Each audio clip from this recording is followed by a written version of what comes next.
Key 5 uhlukile kakhulu kunama level.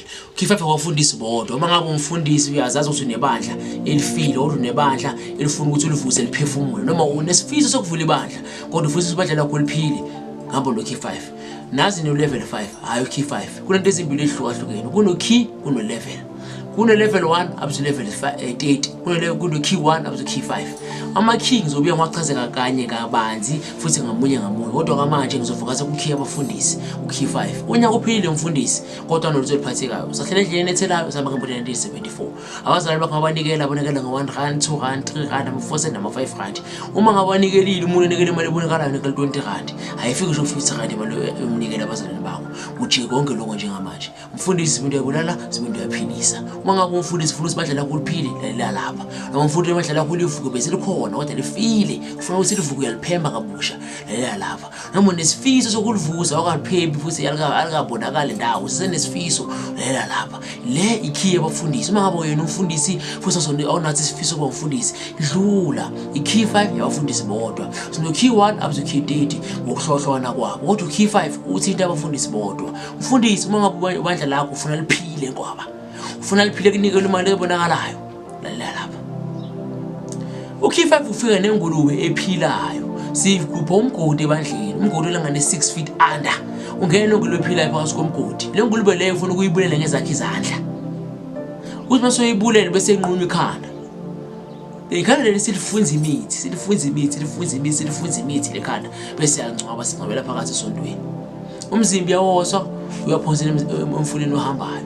Kuthi wena njalo mawubandla ibandla lakho mawushumayela kulo ufuna ukuthi ume lapho kuthi lokho lakhanda leliya ukuze ukhuluma yakho ibe nesisindo ukhuluma lakho izabona amazwi angabe nenhlabathi bawukhafula ugesi abazali abanikele imali ebonakalayo.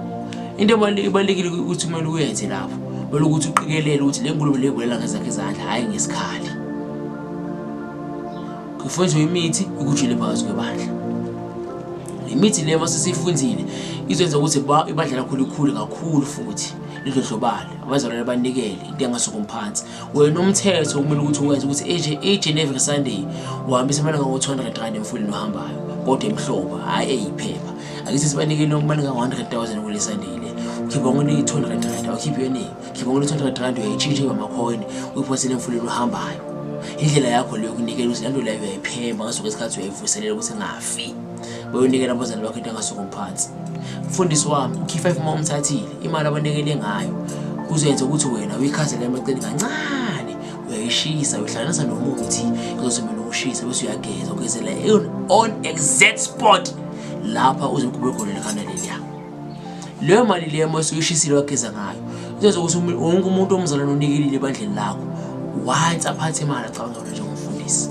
Noma ngabe isonto likhona noma ngabe likho apho sesivivanile asefundisi wami thenga kodrink fundisi wami thenga ishutelisha fundisi wami izikhibe abantu ukweshawa umoya manje fundisi wami yasiphilisa bakuba abazali bakho bakucabange bahlale bakucabanga sonke isikhathi bakayibambile imali acabanga wena noma ngabamba imali yakho nendawo acabanga wena angabe nemali umzalwane kodwa ungabe nemali ungashumayeli ilanga liphuma lizoshona kodwa ufaka usuze lilodwa noma ngabe umfundisi wakho uyakwenza lokho ukuze bandla likhule futhi abazali abanikele imali ebonakalayo kodwa uyini okuyisithwalo wageja usambisa imali emhlophe lapha emfuleni uyokubona wakho izikade emthini ngiyanginabe kakhulu kodwa mawufuna ukuthi bandla lakho liphile likhule dlodlobale unikele abazali babeza ngobuningi key 5 ukufanele njenganyanga amacala sengidilika is there no problem with the solution ukuthi ube inkinga kusho khona isixazululo.